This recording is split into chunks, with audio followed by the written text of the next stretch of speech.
Hello students, आप देख रहे हैं new Specta classes. Chemistry by Aslam sir. आज यूपी बोर्ड का हाई स्कूल में साइंस का पेपर हुआ है, जो हम आपको कुछ ऑब्जेक्टिव जो दिए हुए हैं वो हम आपको बताएंगे। खंड ए में ये हमारे जो सब सेक्शन दिए हुए हैं, उसमें ये भौतिक विज्ञान के और ये रासायनिक विज्ञान के, ये जीव विज्ञान के क्वेश्चन है, जिसमें सबसे पहले हम आपको भौतिक विज्ञान के बताएंगे। देखिए, भौतिक विज्ञान में पहला क्वेश्चन कहा गया है, प्रकाश के परावर्तन के नियम सदैव सत्य होते हैं। तो देखिए, प्रकाश के परावर्तन यानी अवतल दर्पण के लिए, केवल उत्तल दर्पण के लिए और समतल दर्पण, ध्यान रखेंगे इसमें हमारे उत्तल, अवतल और समतल तीनों के लिए होता है, इसलिए इसमें हमारे सभी सही होंगे, यानी इसका हमारा डी होगा। दूसरा क्वेश्चन का है, किसी वस्तु का आवर्धित काल्पनिक प्रतिबिंब बन सकता है, तो इसमें हमारा जो है अवतल दर्पण द्वारा बनेगा। ये आप अपने पेपर से चेक कर सकते हैं, ताकि क्वेश्चन बता देते हैं, आंसर सीधे सीधे बता देते हैं। तीसरा क्वेश्चन है, अत्यधिक उच्च प्रतिरोध वाला पदार्थ कहलाता है, तो ये हमारा जो है इंसुलेटर होता है, यानी ये हमारा डी होगा, इंसुलेटर। विद्युत रोधी, विद्युत शक्ति की इकाई है, विद्युत शक्ति की इकाई वाट होती है, डी होगा। किसी विद्युत केतली में प्रवाहित धारा 3 गुनी कर देने पर केतली में उत्पन्न ऊष्मा की मात्रा हो जाएगी। देखिए, जब हम धारा को 2 गुनी करते हैं तो उसकी ऊष्मा जो है 4 गुनी हो जाती है। यहाँ पर 3 गुनी दी हुई है, तो इसके मतलब है ऊष्मा की मात्रा हमारी 9 गुनी हो जाएगी। नेक्स्ट क्वेश्चन है, एक व्यक्ति दूर स्थित वस्तु को स्पष्ट देखने में असमर्थ है। अगर दूर की वस्तु देखने में असमर्थ होता है तो वो निकट दृष्टि दोष होता है, और अगर निकट की वस्तु को देखने में असमर्थ होता है तो दूर दृष्टि होता है। फिलहाल इसमें जो कहा गया निकट दृष्टि दोष, ये हमारा होगा। नेक्स्ट क्वेश्चन है, एक अवतल दर्पण किसी वस्तु का प्रतिबिंब उल्टा और वास्तविक छोटा प्रतिबिंब बनाता है, तो वस्तु की स्थिति होगी, यानी ये फोकस पर बनेगा, ये हमारा होगा ए। सब सेक्शन हमारा सेकंड है, कार्बन को वायु में जलाने पर कार्बन डाइऑक्साइड गैस बनता है, यानी ये संयोजन हो जाएगा, कॉम्बिनेशन हो जाएगा, ये होगा। जिंक धातु पर तनु सल्फ्यूरिक अम्ल की अभिक्रिया से गैस निकलती है, तो देखिए जिंक धातु पर जब तनु सल्फ्यूरिक अम्ल क्रिया कराते हैं गैस निकलती है, हाइड्रोजन गैस निकलती है, इसमें ये हमारा ए ऑप्शन होगा, यानी Zn + H2SO4 = ZnSO4 + H2 hydrogen gas निकलती है। सामान्य तापक्रम पर तथा धातु में द्रव के रूप में पाई जाने वाली अधातु, क्लोरीन, ब्रोमीन, आयोडीन, फ्लोरीन, ये हमारे अधातु हैं, जिसमें ब्रोमीन जो है वो हमारे द्रव अवस्था में पाई जाती है, यानी इसका ऑप्शन बी होगा। प्रोपेनोन में क्रियात्मक समूह है, प्रोपेनोन यानी कीटोन ग्रुप कहा गया है, तो इसमें प्रोपेनोन में कीटोन ग्रुप होता है, CO ऑप्शन हमारा सी होगा। क्वेश्चन नंबर जो है 12 है, कॉलम ए में दिए गए यौगिकों का सुमेलन कॉलम बी से दिए गए उदाहरण से कीजिए। हम क्वेश्चन नंबर 12 को बताते हैं। इसमें हमारा दिया है कॉलम ए दिए हुए हैं, ए कॉलम के, और इधर बी कॉलम दिए हुए हैं। इस ए में पहले हमारा दिया हुआ एल्डिहाइड,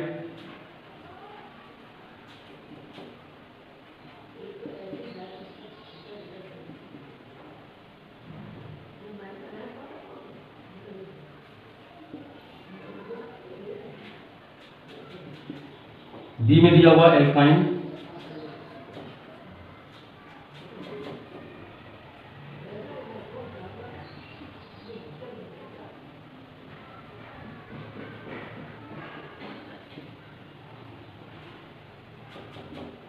सी में कार्बोक्सिलिक एसिड,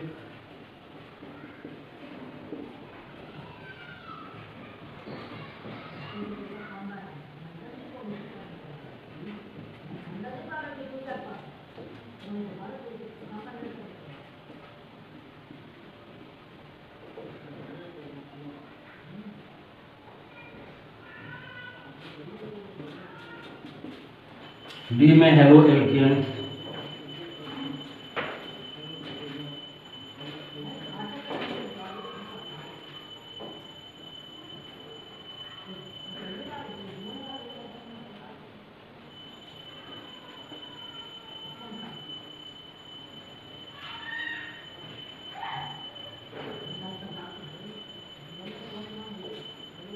ये हमारे ए बी सी और ये हमारा होगा डी। देखिए यहाँ पर हमारे जो है दो कॉलम दिए हुए हैं, ये दो कॉलम में क्या एल्डिहाइड, ये देखिए कार्बो सी डबल वेज ग्रुप कार्बोक्सिलिक एसिड का होता है, तो बी के सामने यानी बी के क्या होगा, ये ए वाला हमारा हो जाएगा कार्बोक्सिलिक एसिड।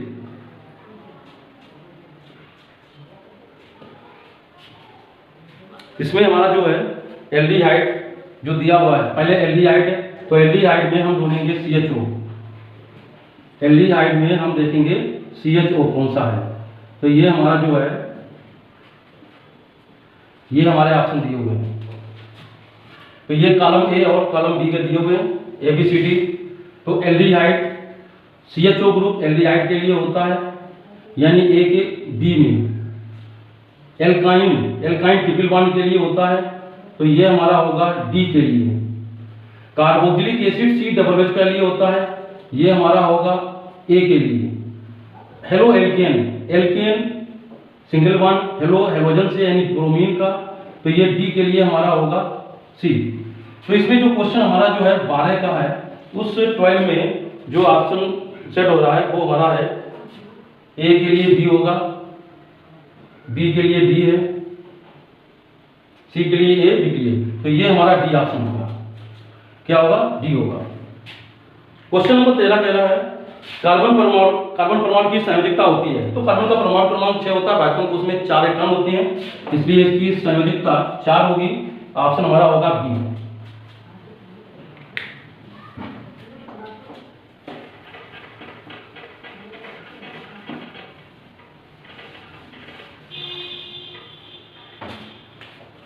ये हमारे बायो के क्वेश्चन खंड आते हैं। क्वेश्चन नंबर 14,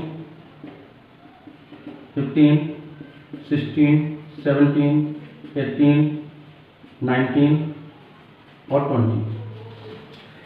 तो देखिए बायो में क्या, यानी ये दिया हुआ है उपखंड 3 का है, वह जैव विकास जिसके द्वारा हानिकारक पदार्थ का निष्कासन शरीर से बाहर होता है। ये उत्सर्जन का एक डिफिनेशन है, यानी हमारे शरीर में जो हानिकारक पदार्थ बनते हैं, पदार्थ बनते हैं, उसको बाहर निकालने के प्रोसेस को हम उत्सर्जन, यानी ये सेक्शन ये बी हमारा होगा, इसका ऑप्शन बी होगा।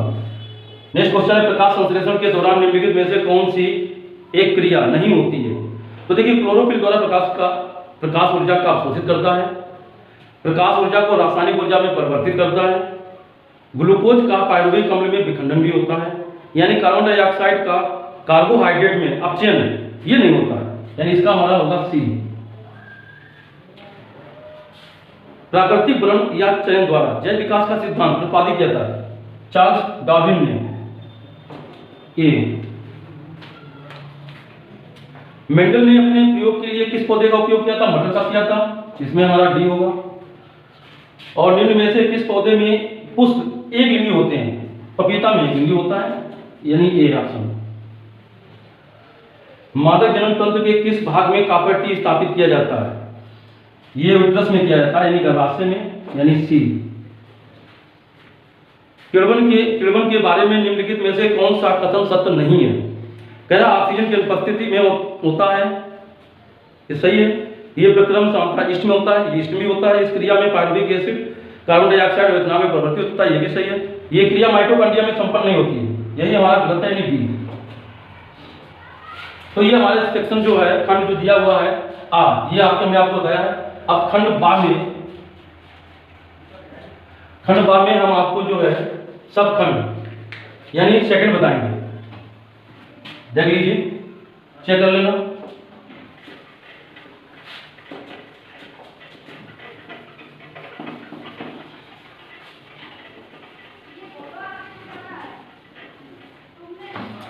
खंड खा में जो हमारा सब सेक्शन है, सब सेक्शन सेकेंड, यानी ये हमारा रसायन विज्ञान का है, यानी केमिस्ट्री का, ये हम आपका पूरा जो है एक्सप्लेन कर देंगे।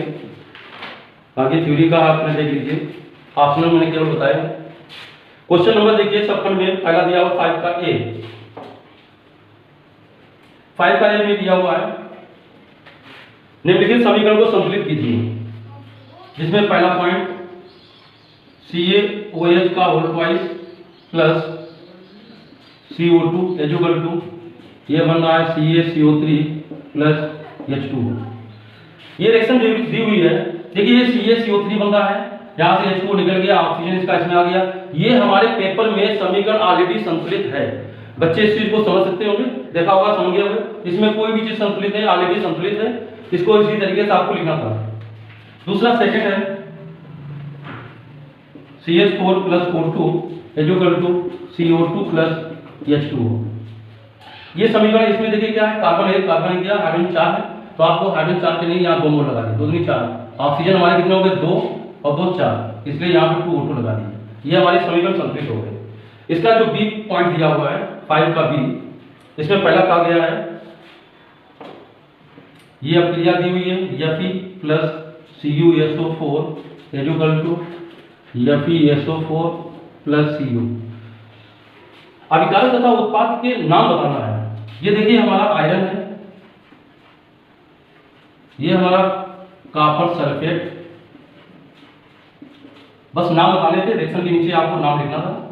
ये हमारा हो गया है फेरस सल्फेट और ये हमारा है कॉपर। ऊष्मीय अपघटन अभिक्रिया को एक उदाहरण देकर देना है, केवल अभिक्रिया का समीकरण देना है। इसमें आपको कुछ लैंग्वेज नहीं लिखनी है, केवल रिएक्शन देनी है। तो ध्यान रखेंगे, पोटेशियम क्लोरेट ले लीजिए, इसको आप गर्म करेंगे तो ये 2 खंडों में डिवाइड हो जाएगा 2KCl प्लस 3O2 में। तो ये हमारा ऊष्मीय अपघटन का एग्जाम्पल है। इसके बाद क्वेश्चन नंबर हमारा जो है 6, चेक कर लीजिए, नोट कर लिया।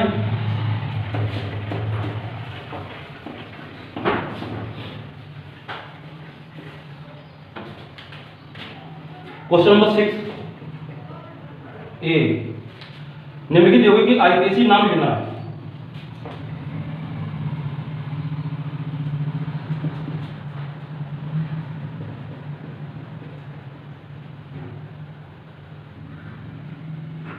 ठीक है, आईपीएसी का फर्स्ट दिया हुआ है, सेकंड ये हमारा दिया हुआ है।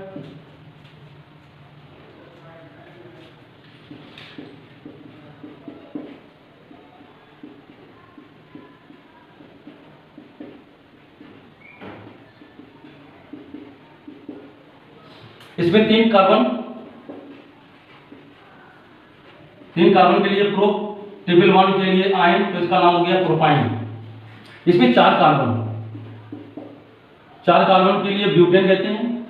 CHO एल्डिहाइड ग्रुप है, तो इसके लिए हमें फंक्शनल ग्रुप में अल लगाना होगा, इसका ई हटा देते हैं, ब्यूटेन का अल जोड़ते हैं, ये हो जाता है ब्यूटेनल।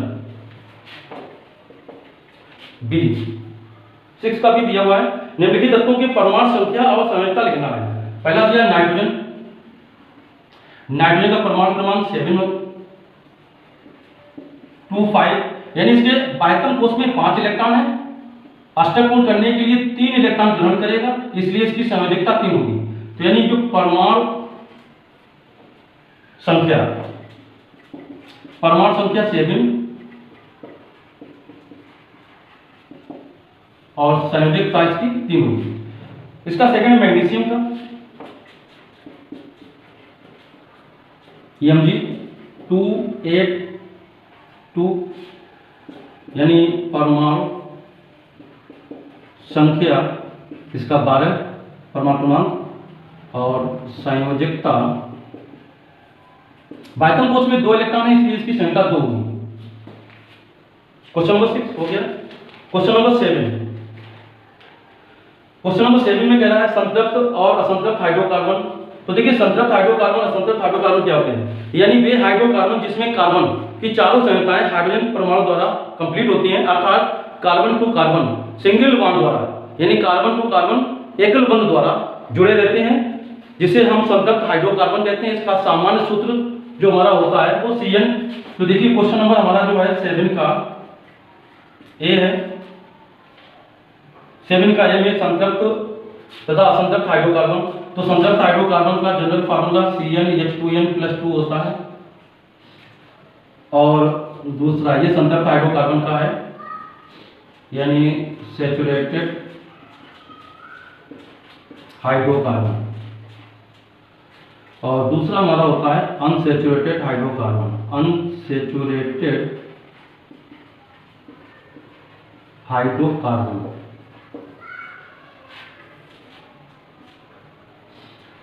तो देखिए सैचुरेटेड यानी संतृप्त हाइड्रोकार्बन क्या होता है, यानी वे हाइड्रोकार्बन जिसमें कार्बन के चारों संयोजकताएं हाइड्रोजन परमाणु द्वारा कंप्लीट होती हैं और वो कार्बन टू कार्बन एकल बंध द्वारा जुड़े रहते हैं, उन्हें हम संतृप्त हाइड्रोकार्बन कहते हैं। इसका जो सामान्य सूत्र होता है CnH2n+2 होता है। असंतृप्त हाइड्रोकार्बन कहते हैं वे हाइड्रोकार्बन जिसमें कार्बन की चारों संयोजकताएं डबल बॉन्ड यानी कार्बन की चारों संयोजकताएं हाइड्रोजन परमाणु द्वारा पूर्ण होती हैं और इसमें कार्बन टू कार्बन जो होता है वो सिंगल बॉन्ड द्वारा जुड़ा रहता है और इसमें जो हमारे कार्बन टू कार्बन होते हैं वो डबल बॉन्ड और ट्रिपल बॉन्ड द्वारा जुड़े रहते हैं। ये हमारा इसका रहता है। इसका जनरल फार्मूला जो होता है वो CnH2n होता है और इसका जनरल फार्मूला होता है CnH2n-2 होता है। इसे हम एल्कीन कहेंगे, इसे हम एल्काइन कहते हैं। दूसरा देखिए संचालन जो हमने आपको 2021 में अंतराल पेपर जो सॉल्व किया था उसमें संचालन था कि संचालन क्या होते हैं, यानी धातुएं या मिश्र धातुओं का वातावरण में रासायनिक विधियों द्वारा या विद्युत रासायनिक विधियों द्वारा क्षय होना, नष्ट होना संचालन कहलाता है। अवक्षेपण क्रिया क्या होती है, तो देखिए अवक्षेपण क्रिया इसको हम कह सकते हैं द्विविस्थापन क्रिया। इसको नोट कर लीजिए, अवक्षेपण क्रिया जो हमारी है उसे हम द्विविस्थापन क्रिया कह सकते हैं। यानी इसमें अभिकारक दो होते हैं, दो अभिकारक के आयनों की अदला बदली से, यानी दो अभिकारक पदार्थों के आयनों की अदला बदली से जो हमारा प्रोडक्ट बनता है उसमें एक अवक्षेप का निर्माण होता है, उसी को कहते हैं अवक्षेपण। ये हमारा 7 का बी है, 7 का बी 7 का सी अवक्षेपण। तो देखिए 7 का बी में अवक्षेपण में क्या होगा, जैसे मान लीजिए NaCl, इधर सोडियम सल्फेट ले लीजिए Na2SO4 प्लस BaCl2, इसमें हम आयनों को एक्सचेंज करते हैं। ये आयन इधर आ जाएंगे क्लोरीन में, सल्फेट आयन इधर पहुंच जाएंगे, तो ये हो जाएगा BaSO4 प्लस 2NaCl। तो यहाँ पर देखिए बेरियम सल्फेट, ये इसका नाम है बेरियम सल्फेट। बेरियम सल्फेट इसका क्या है, सफेद अक्षर होता है यानी PBT, ऐसा होगा व्हाइट सफेद अक्षर होता है। इसके बाद इसका देखिए अथवा दिया हुआ है, 7 का अथवा है। प्लास्टर ऑफ पेरिस का गुण एवं उपयोग, तो देखिए प्लास्टर ऑफ पेरिस की जो गुण है प्रॉपर्टी, सबसे पहले ध्यान रखें पहला पॉइंट ये है कि हमारे इसमें जो प्लास्टर ऑफ पेरिस होते हैं वो सफेद रंग के क्रिस्टलीय क्यों होते हैं। और दूसरी बात इसमें हम कह सकते हैं कि प्लास्टर ऑफ पेरिस का फार्मूला होता है CaSO4 का होल ट्वाइस इनटू H2O। हम इसमें जल की मात्रा थोड़ी मिला देंगे और छोड़ देंगे, तो ये हमारा जो है जमकर कठोर हो जाता है। जब ये जमकर कठोर होता है तो ये हमारा जिप्सम में बदल जाता है। किसमें बदल जाता है, जिप्सम में बदल जाता है। तो ये हमारा है जिप्सम और ये हमारा है प्लास्टर ऑफ पेरिस। इसका हमारे नेक्स्ट है कि अगर हम कैल्शियम सल्फेट यानी प्लास्टर ऑफ पेरिस को हम 200 डिग्री सेंटीग्रेड पर गर्म कर दें तो इसमें से जल के अणु हमारे निकल जाते हैं और निर्जल कैल्शियम सल्फेट प्राप्त हो जाता है।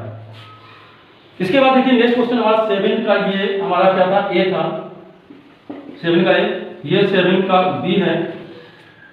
क्षार अम्ल से आप क्या होते हैं, तो अम्ल क्या होते हैं, आग्नेय वैज्ञानिक के अनुसार बताया गया वे पदार्थ जो हाइड्रोजन आयन उत्पन्न करते हैं अम्ल कहलाते हैं और वे पदार्थ जो हाइड्रोक्सिल आयन उत्पन्न करते हैं वो क्षार कहलाते हैं। ये हमने आपको हाई स्कूल का जो बोर्ड का पेपर हुआ था आज वो हमने आपको बताया। इसमें केवल क्या है कि थ्योरी आपने लिखा ही होगा, हम ऑप्शनल के लिए कुछ चेक करें, जो चीज़ें आपने किया है उसको आप चेक कर सकते हैं। वीडियो पसंद आया हो तो चैनल को सब्सक्राइब कीजिए और वीडियो को लाइक कीजिए, दोस्तों को शेयर कीजिए।